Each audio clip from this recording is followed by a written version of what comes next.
was doing before. Okay. So it is not doing the thing it is supposed to be doing. But I am recording the session so we can always share it with the rest of the world afterwards, if you agree. Super. Sounds good. Okay, good. So, ladies and gentlemen, without any further ado, I give you Marcus Behrman and his business efficiency and motivation hacks. The floor is yours. So thank you so much. Yeah, welcome to the session, Business Efficiency and Motivation Hacks. You might have noticed there's written something really small. It's a trap. So if you expected to get the best efficiency hacks and so on, it is there, but different than you thought they will come. Because efficiency requires reducing the number of unnecessary resources used to produce a given output, including personal time and energy. This is just one of the several definitions there are. So essentially, you try to reduce the resources or try to reduce the time that you put into a certain task. So coming to the example, yes, in the past, this was a cash register. The cash register, you see, it's very big, it's beautiful, and so on. But efficiency is always linked to minimalism. So just to go quickly through what I mean, the process of purchasing evolved. So instead of using this cash machine, yes, now you have contactless payments. So you can pay with a phone. Yes, so you need to put in less resources because instead of taking out your wallet, counting the money and giving to cashier, getting the cash back, maybe having something, suddenly just take out the phone, open the app and pay. Now, there's also an advancement now that you can pay now with your contactless, with your watch. Yeah. Next advancement is that instead of the watch, you can even pay with a fingerprint. In some countries, it's already rolling out. So this is how it's evolving. But how is that related to your own efficiency? I just want to show that not every way to improve efficiency is actually making you more efficient. Yes, so for example, here you have an example of paying with a smartwatch. I think in this case, to open the app, it's faster to pay with cash. So even all those tools, now you see cameras and doorbells, but is that doorbell actually making you more efficient, or is it just a nice gimmick? So you can take that from physical products into your own personal life, because you have a plan to become more efficient, but the best plan is not working until you get hit in the face, and nobody hits harder than life. So you can try to become more efficient by eating superfoods, by reading the Silicon Valley hacks, by using our productivity tools, time hacking, motivational videos, motivational music, Elon Musk's meeting rules, and yet you don't get more efficient. Because if you were, yes, then you would probably be with Elon Musk on the world stage. So why is that? The thing is, it's called tomorrow. Yes, tomorrow is this amazing mystical land where 99% of all human productivity, motivation, and achievement is stored. So essentially, it's like, I want to clean the house, but now I want to watch Netflix. I will do it tomorrow. I want to contact the client, but I will go to the beach. I can do that tomorrow. And then tomorrow is the day after, and the day after it never gets done. So essentially, you have this procrastination meter. And for me, you probably don't notice I'm the laziest person on this planet. So here you see me procrastinating in my office with a motorcycle helmet just because I thought it's funny. Yes. So instead of working, I like to procrastinate. It doesn't make sense, but maybe some of you felt like it. So procrastination leads to the fact that, yes, sometimes you actually get to regret something. And in the world of self-help books, which is like $1 billion industry, you end up, yeah, kind of under stress, and you want to perform, but you don't know how. So here I took a video of Mark Adams, who actually spoke about the extreme cult of productivity and his own personal experience, how he made himself more productive. I'll play the video. I went through a period where I was very, very, very affected by this. I was reading everything that was I was really getting into all this stuff, and it wasn't working for me. My procrastination meter was through the roof, as I said, and I really, honestly, began to self-loathe. I thought I knew I could, and I knew what I needed to do, but I just wasn't doing any of it. And instead of doing it, I would read more.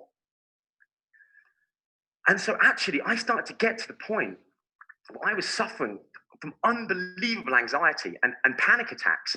And I'd be sitting there, and it was basically because I literally chronically was building up this expectation of who I was supposed to be or what I was supposed to do, and never ever delivering on that expectation. And I hope this is therapy, because I think we never talk about this. We're told that we're supposed to always feel like, yeah, we're moving forward. And the BS that we tell each other is, yeah, you know, it's all going well, actually. But I think that we're building this anxiety. And the moment that it really kind of changed for me was my nana, you can see in the middle here, and you can see my brother and me and all my family running around. This is my family, so you can see kind of where I'm coming from, really. My nana was diagnosed with cancer, and I'll never forget this. My mum and my nana had a chat, and Nana said she would love, when she's in the hospital, to have a little tape, this is back in the day, of music. So, you know, she couldn't use iTunes and all this stuff. So my brother and I said, we will make you this tape and we will get it to you in your hospital bed.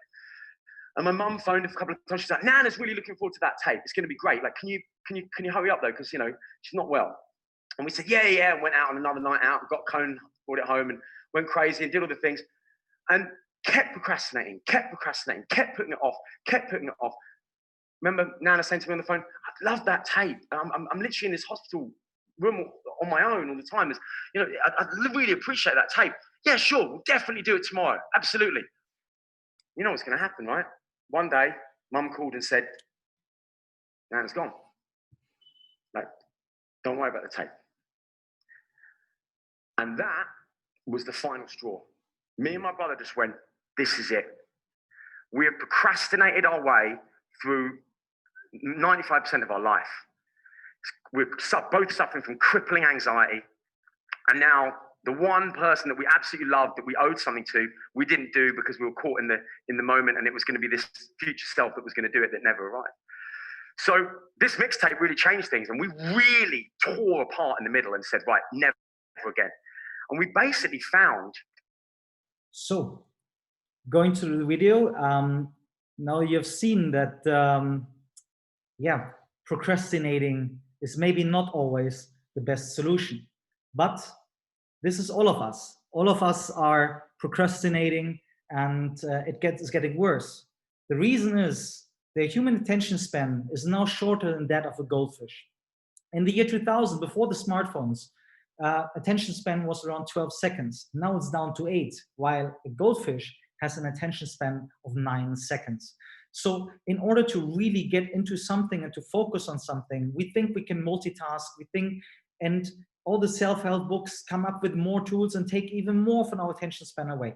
So in this session, I will show you how you can go really back to the basics and reevaluate how you can become a more efficient person and work on that motivation, whatever that is. Yes, because changing yourself is not really working, but you can change your habits. So if I, as a really lazy human, can be very efficient, so can you. So in this session, I will show you how you can reprogram your human operating system and upgrade it to the version 2.0, and how you can get rid of procrastination and bad habits. Because essentially, it's you versus yourself. So it's the critical self and the experiential self. What do I mean with it? So the experiential self is, here's an example of George Best. Maybe many of you don't know him, but I think this quote explains him very well. I spend a lot of money on booze, birds, and fast cars. The rest I just squandered. So George Best was a football player, and he spent everything on booze, lived in the moment, lived the best parties. And then this was the last picture before he died. He left in a note saying, I really regret it. I shouldn't have drank so much alcohol, because he died due to complications from his alcoholism. So this is called distributional issue of justice over time. If you maximize so much of the moment, like just one more series of Netflix, and you binge watch it, yes, you affect the future you, because you could have done all the time. Just quick example, when I was 16, I used to play the game World of Warcraft. You could put in /played in the chat, and it would show you how much time you played. Imagine or not, of course, there was time I wasn't on the screen, but it showed me more than 160 days, and it counted every minute that I was online with just this one character, and I had multiple of them. So you can imagine if I had spent 160 days learning, I would have probably spoken 3 languages fluently. I don't say that you should avoid having fun, but you should look around and set a goal. And if you want to achieve it, you need to work on it. So for me, I can make a plan and I will not stick to it. So I need to find a motivation to do it. So I put a contract with myself. You can choose how to do it with yourself. It needs to be very painful not to achieve. So in this case, I put every task of list of items I want to achieve every day, and I work through them. It is simple, it's achievable, but if I don't do them, then I have to still do them. And even if it's midnight or 3 in the morning, so this presentation was supposed to be done last night, and I stayed up late, and yeah, had to do it because there's a deadline. So in order to become more efficient, yes, just take a simple example of an email inbox. Gordon next to me has 5,000 emails in his inbox, and he doesn't even know them. Yes, so he could take now a new tool or new program from Silicon Valley that helps him to sort through the emails and put colored labels and put them in categories, or he could simply delete them all. I had a colleague once who told me, Marcus, I am very relaxed. And I was like, how do you do that with so much work? I'm coming back from holiday, I'm deleting all the emails. If it's really important, they're gonna send it again to me. And for me, I was really angry about because I sent him tons of emails and he just deleted them. But the other day he did it after I reminded him. But you don't need to be like this guy, but you can take it simple. So instead of getting another tool to manage your inbox, you could simply take a 0 inbox policy. So for me, it is at the end of the day or at the end of the week, I want to have 0 emails in my inbox, and not by deleting them only, but by working through them and getting them done. So because then I have the sense of achievement and I got there. Also, coming to the Pareto principle, if you focus on 20% of stuff that actually makes 80% of your money. So Pareto principle, just to give background, is coming from that it says that 20% of the population owns 80% of the wealth, but it also applies to other areas. So for example, if you look at your work, taking Gordon again as an example, if he goes to his accountant and plays around and edits his website, that's the 80% of the work they do, 20%. But if he goes to a conference and speaks to people, gets the numbers, sends them an email, that is the 20% that makes 80% of the money. So if you focus on that, you will automatically become more successful. So, but don't overdo it with your efficiency, because here I have put a short summary of Elon Musk's meeting rules. Nix big meetings, ditch frequent meetings, leave meetings if they don't contribute to job jargon, communicate directly irrespective of hierarchy, and follow logic, not rules. This makes total sense, but not every efficiency tool or something is applicable to you or your industry or your circumstances. So for example, imagine you leave in the middle of the meeting because you have nothing more to contribute, but you're in a meeting with the CEO of Volkswagen, who's a old person from a very traditional background. I can promise you this is the last meeting you will ever attend with this person. So be careful what you do, where you are efficient, and that it actually fits to your lifestyle. Coming to more how to be more efficient. So once you have found an issue, so for example, with me, that I'm lazy and I found my biggest time waster, for example, that I like to use the mobile phone in the toilet and I spend half an hour on it. It's a massive time waste. Yeah, I could lie to myself, yeah, but I'm answering emails and it's important. It's not true. I'm procrastinating way too much in there. Yeah, I can simplify it. Instead of getting an app or something, I can just leave my telephone in the charging station and not take it with me to the toilet. Yes, so I focus on what counts. I set a measurable goal. Yes, I want to spend only like limited amount of time on the toilet, to keep with the example, or I want to send 10 emails to a client, and I hold myself accountable, as I mentioned before. And even more important, I don't postpone it to tomorrow. Tomorrow I start with a diet. Tomorrow I start jogging. Tomorrow I'll message my clients. No, I'll do it now. Even if I don't know the answer, sometimes it's uncomfortable for me because I have to think, and I don't like to answer this email of the client because I don't know the answer correctly, but I still will do it now, because if I do it in an hour, I'm already done. So the simplest thing is do it now and then do it again and again and again. This is how you build a habit.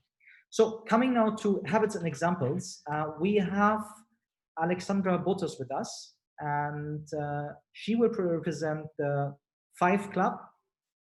Do you want to get started? Yes, thank you, Marcus. Thank you. Hi, everyone. and thank you for giving me the opportunity. So JCI 5 is the first COVID baby you're going to meet this year. And if you could give the next slide, please, Marcus. Yes.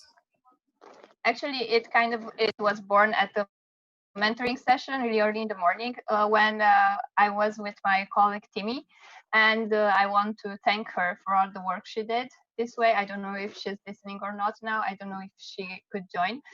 But actually, we were kind of talking like what kind of needs people have these days because they are staying at home and so on. And she said, since COVID, I can't get up early like I used to. So she used to be a 5 a.m. club girl, and since COVID she couldn't get up to work at 5, and she was really sleeping in and so on. And we kind of started to discuss, and we seen these two other people that were working at home, just sleeping in till late, going in front of the computer in pajamas with a cup of coffee in their hand, right? And staying like their time management was off the hook because they were really working till late. They had no measurement of time anymore. So we kind of decided, okay, let's do a club that we can help people rearrange their habits during the day during this COVID crisis. And if you could give the next slide, we kind of decided to give early morning webinars. So the 5 a.m. club principle is that you wake at 5 a.m. so you can have an extra hour just for yourself and your healthy habits. So we gave them like an hour and a half after 5 a.m. and at 6:30 a.m. we kind of did the webinar, and the first webinar was actually on atomic habits. Because like when you start a 5 a.m. club, there is a rumor that if you wake early in the morning, you're going to be a billionaire, right? And that was the first question. Oh, if we join this club, are we going to be rich? But no, you're not going to be rich. It depends wholly on what you are doing in that extra hour that you get by waking at 5 a.m. So we had some JCI senators that presented atomic habits. You can give the next slide. We also had like healthy breakfasts. So what should you eat and when should you eat the breakfast if you wake up at 5 a.m. in the morning? Next slide, please. We also had some discussion on motivation. So if you're you want to be an early person, but you don't find like the will to get up at 5 a.m., what can you do? And here I can discuss a little bit more if you want. So what we discussed with Dr. Mihaela was that you need like to see what your values are and when is your peak time during the day. So because it depends very much on when is your energy peak, because not everyone is made to work in the morning. And also like if you have arranged values, then you could see what motivates you. So what is the reason and what are the things that you want to do early in the morning. And you can give the next slide. Yeah, and we had another senator who also speak about time management, because I told you like everybody had the difficulties arranging their time during the day. So we had Hermina who talked about time management because she is like a really efficient person. She does a lot of things. She's a volunteer like in 3 NGOs, also has a job, and also like spend time with friends and doing church duty and so on. So she's amazing. She's doing a lot of stuff, and we kind of talked to see like how she arranges her day. Yeah, but also you can give the next slide. On the like during our in our Facebook group where we initially started to gather up people who wanted to become early risers, we also put like funny posts so to get people engaged and to get people motivated, because we know it's really hard, like if you don't have this habit in your history, so you didn't ever wake up early in the morning but you really want to do it, so or you think you want to do it, then you should have like to see that you're not alone in there, and it's okay to struggle. But if you really want to do a thing, then you can do it. You just need to see why you want to do it, and yeah, act on that. If you guys have any questions now, so maybe you can raise your hand and Marcus could like tell me or give you the floor. I think they just need to unmute themselves for a question.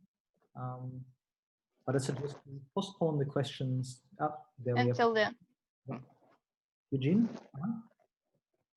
Yes, hi. I'd like to find out how, I mean, I'm doing 6 a.m. now and I'm finding it quite a challenge. How do you even do 5 a.m. and how do you maintain the energy level throughout the day? Or do you you all take the power naps in the afternoon? So yeah, I kind of have this problem at some point. So it depends when your energy peak is. So you need to analyze. So you could do this very easily. Just analyze the day and like every hour, just ask yourself, okay, what's my energy level from 0 to 10? And just see where your peaks are. If you find your peaks then and your lowers, like I always do kind of a mindfulness exercise or a short breathing exercise in my lowest energy moments. So you can just do that instead of a power nap, because we can't do power naps at our offices, right? And at our jobs. Thank you for sharing. So that means that typically by about 10 or 11 p.m. in the evening, you guys already start getting ready for bed already or are already asleep?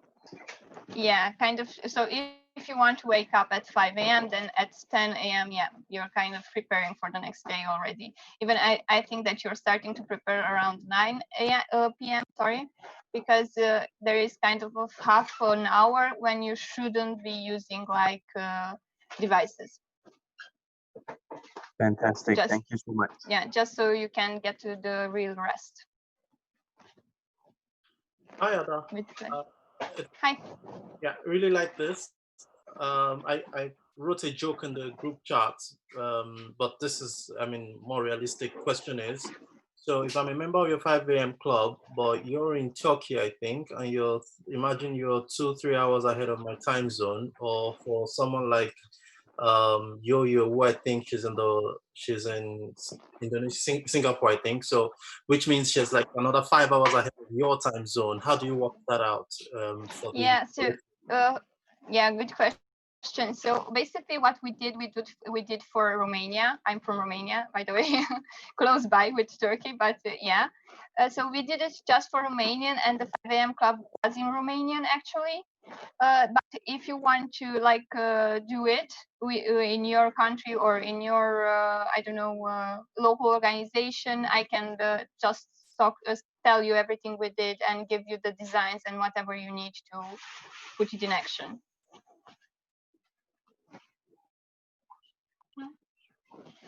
With pleasure.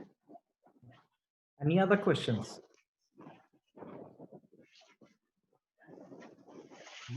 Well, if there are I saw a question in the chat. If there are very many people who want to join a 5 a.m. club, like we could create a Europe one, an Asia one, an Africa, and an American one. For sure. I can also join. It's a really nice idea. My problem is that I can wake up early and I feel energetic, but I say, oh, let's grab the phone and check the messages and check social media and else. And then it takes like 2 hours and it's really sucking my energy. And I just check the time again. It's 7, 8. That it's time to go to work. And yes, as you so said, one of the rules is that spare time is also important. Yeah, thank you, Daria. But one of the rules is that if you wake at 5 a.m., so for 1 hour you don't interact with social media, so no Facebook, no WhatsApp, maybe emails if you're doing them daily, so it won't take up of your work time, but like nothing else. So no standing on Instagram during that hour. Yeah, thank you, Daria. Okay, super. Then coming to the almost last part of the session, and that's the breakout rooms. I have a small task for you because there was already great feedback here in the group that you share with each other your experiences, and I will share my screen with the task. 1 second, here it is. So we will split you up in breakout rooms, and you can share quickly within 5 minutes with each other what's your biggest productivity killer is, and maybe also what your biggest efficiency achievement is. So this is a way you can get different ideas where maybe your weakness might lie as well, maybe even possible solutions. And if you want, you can feel free to take a screenshot of this. And then I would ask Jana to split you up into breakout rooms now. Okay. Sorry, how big breakout rooms do you want? 3 to 4 people max. Okay. 3 to 4 people coming right up. So we will have about 10 breakout rooms. Super. Everybody has taken the photo? Okay, and how long shall we give them? 5 minutes max, maybe even 4. Just everybody quickly. All right, very nice. And I am opening the rooms now.